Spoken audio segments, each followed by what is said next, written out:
So I'm in a process of figuring out how much I can work, and I'm hoping in a few years that I will be able to actually have fursuit making as a second job.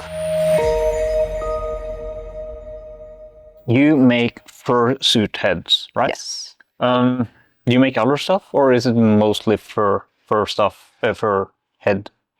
Currently, it's mainly fursuit heads and fursuit parts.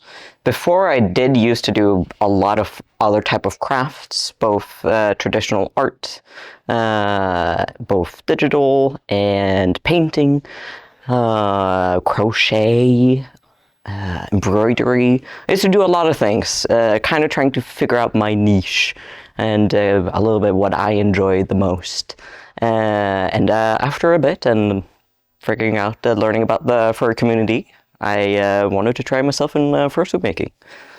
Yeah, you really perfected the art. I would say from my limited experience, but they look amazing. Thank you. And the attention to detail is very, very good. Thank you. Like when I make a helmet, the inside is where all the flaws are showing, but looking inside the fursuit heads you make, they look pristine on the inside as well.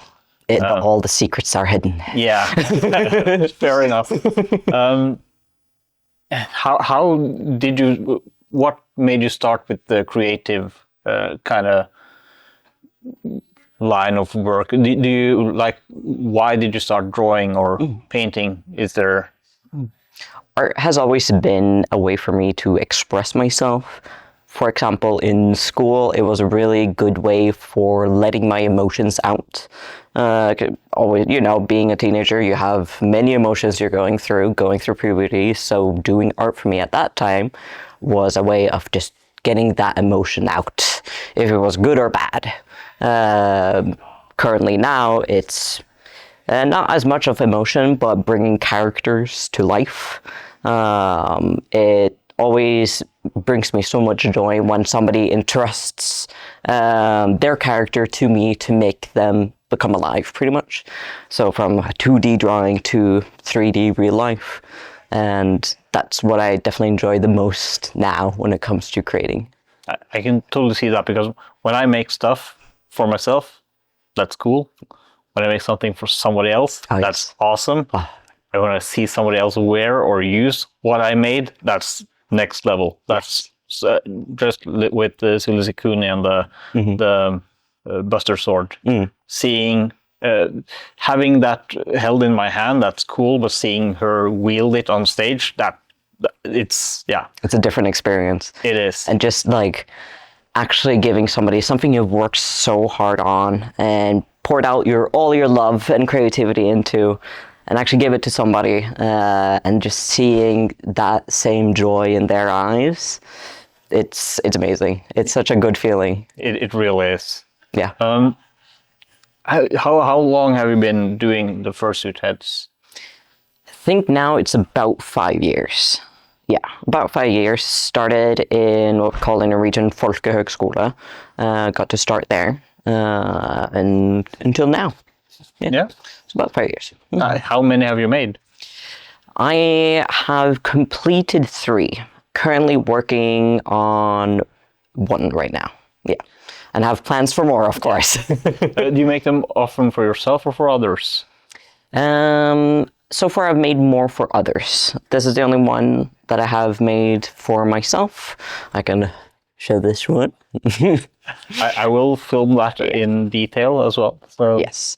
Otherwise, I've made for my boyfriend, I've made one, and also now made for lovely Busyton, and done a trade with them. And yeah, so mostly for other people. I am, though, planning on making a Siesta 2.0, that meaning being my character, and making a second version of that one now, pretty soon. That's great. Yeah. Do you have any inspirations, people you admire, people you look up to, people you want to emulate the work of?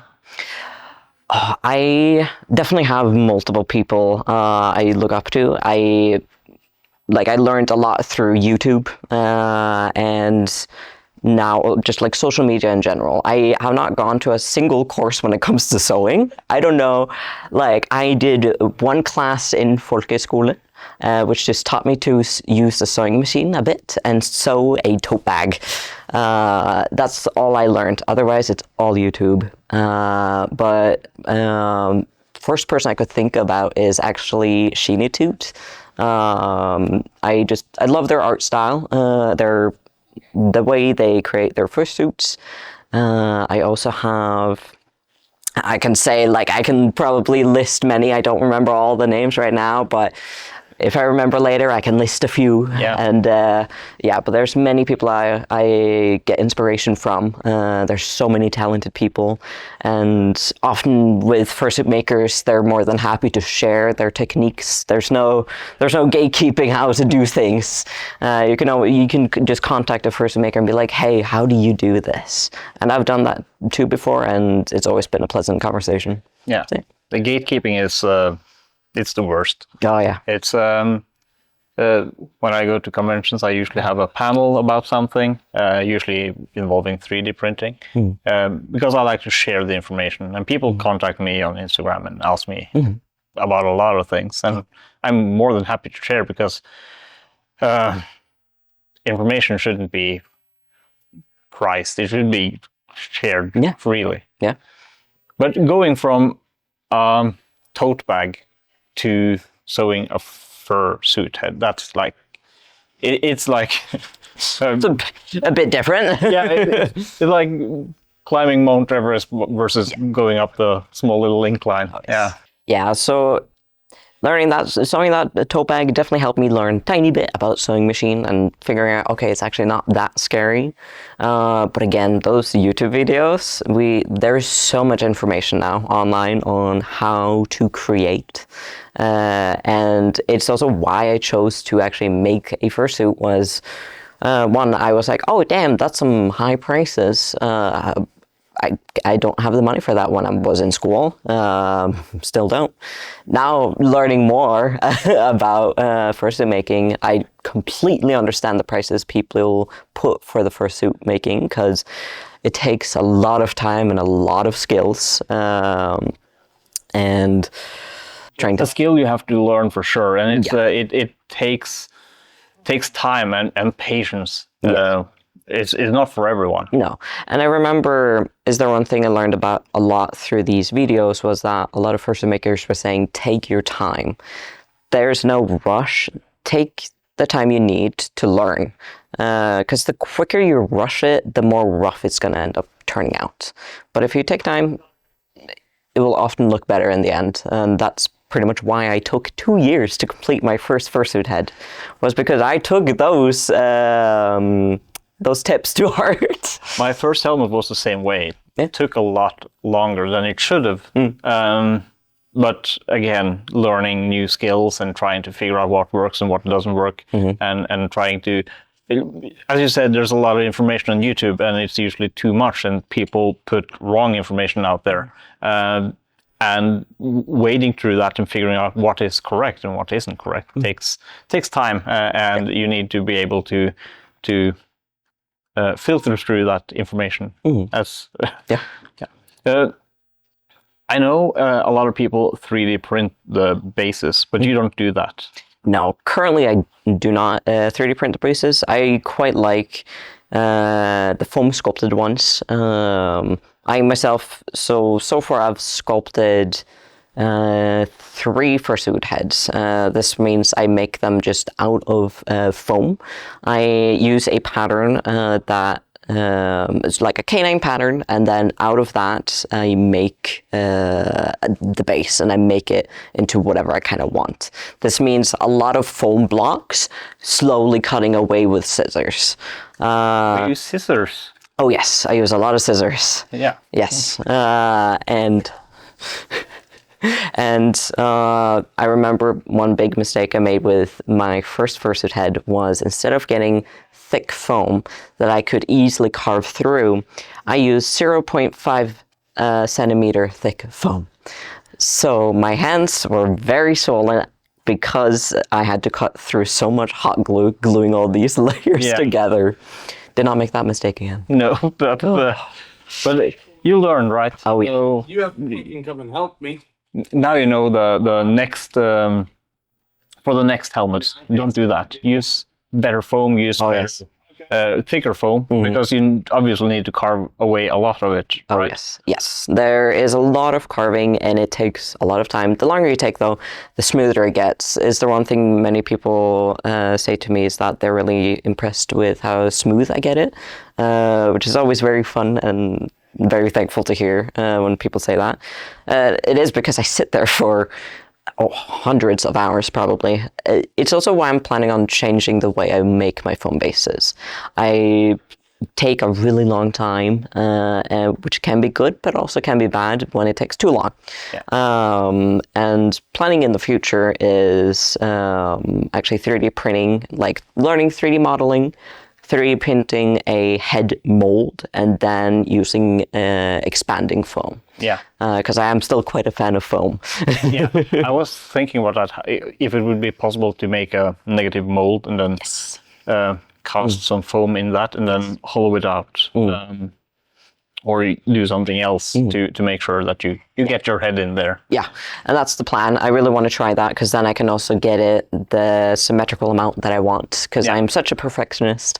I sit there for so long trying to like get it perfect, but that's not going to be possible when you're sculpting it by hand. No. So I think that's why I want to try a bit, dabble a little bit in 3D modeling. Yeah, but I would also think that with casting it in a mold, you still need to work it by hand a little bit to make sure that everything feels right for that character. Of course, you can make this, you can have this 3D modeled foam head base, but then to make it a bit more custom to whatever furry character it is, you can again add a bit foam, add extra parts here and there. I did that with Busy's foam head base, where I purchased foam head base from Stuffed Panda Studios, and with this lovely base I added, for example, we had some foam cheeks added and a bit extra padding, foam ears, but we chose not to change much else with that, but you can change it a bit more to the character. Yeah, and having a more like a generic molds will help with storage, because if you need to make one mold for each character, then it's first of all it's a single use, and you will get like a lot of them, and they take place at least space for one head, right? And that's not feasible in the long run. No, yeah. I have another question. Sometimes when you work on stuff, you are either not motivated or tired or just exhausted, but how do you work through that? Do you have any processes, or do you just like come back at a later time and pick it up then? So currently with my fursuit making, it's not my main income. It is my side thing that I do on the side. I currently don't earn any money really on it. So for me, I am not in a rush to often finish my work. So I can oftentimes take the time I need. But say if I am though in a bit of a deadline and I have to complete something, often setting a plan has worked quite well for me. But also it's nice to have, it's been a nice balance having my actual work at a pet store and then my sewing work at home. It's a good difference to be working in a store and then sitting at home. And that in itself has helped quite a lot. Otherwise, if I'm really in a crafting block, I just try to do a little bit, like say an hour or two, even just 45 minutes, awesome. Just doing a little bit, just pushing through it really, and not being too hard on myself when I'm going through those blocks, because I know it's going to come back. Yeah. It's something I enjoy a lot, so yeah. Yeah, it's nice to be able to have another work or job that's your main income, so you don't have to work through your blocks because of monetary restrictions. I'm really hoping after a bit of time, because I'm still trying to learn actually how much I'm able to work physically at the work I have now. So I'm in a process of figuring out how much I can work, and I'm hoping in a few years that I will be able to actually have fursuit making as a second job when I have figured out my workload. Yeah. And I am excited for whenever that time comes. But you do take commissions now, right? Not currently, no. Not currently? No. Yeah. It's more, or I sort of take commissions in the way of I can do smaller things. I can't do fursuit heads currently, but say often I take more with mutual friends and such. So if a friend of mine is like, hey, I would love to commission you for hand paws, I will work that out with them. Yeah. So, but definitely planning on trying to open up a bit more, but that will probably take a few years actually. Yeah. I know how it works. Me and Busy, we've started the company together and trying to get the web shop up and running and everything else, trying to get into the flow of things, especially with me having a full-time job. Yeah. It takes time. So it's healthy to have a time span of a couple of years. But it's nice to have a plan and have something that you're striving to work towards. I also usually like to end these talks with a question about your moonshot, like your piece de la résistance, your magnus opus, your what do you want to achieve? What do you want to make? What is your goal? Attainable or not, doesn't matter. Yeah. That's a good question. I feel like, in a way, I'm already achieving it in a way. Achieving it in one way where seeing, again, that joy on people's faces when I give them something I've created, that's what I'm striving for. That is what I absolutely enjoy the most out of all of it, is seeing the happiness and joy of seeing somebody seeing their character for the first time, just in real life, physically in front of them, and now they get to literally embody their own character and run around and have fun. Yeah, it's a nice goal, and it's something you can achieve again and again, because once you, it's not something you grow tired of, right? Once you give a fursuit head away, it's like a new person and a new experience and a new person that is happy. Yes. So, and that's a really nice goal, like make people happy. And it's something I strive to do as well. It's really, that's a nice goal. Yeah, I love it. It's awesome. And it's a goal I get to do over and over again. Yeah. So I think it's a good goal. Also hoping a goal in like actual work, hoping to figure out a stable balance in between work at the job I have and fursuit work, and figuring out a good balance in between those. Yeah. Hoping that also to be a good goal. Yeah. Is there anything we've forgotten to talk about? Great question. I'll probably in 10 minutes remember, we should have talked about that. That's fair. That's fair. I'll link your Instagram. Yeah. That's in the bottom here. Yeah. Do you have any other channels they can reach you? It's mainly on Instagram, where I post. I try my best. I can be a little slow with responding on messages, but I try my best. But yeah, it's on Instagram. People can reach me the best. Yes. Then just say thank you. Thank you so much for having me.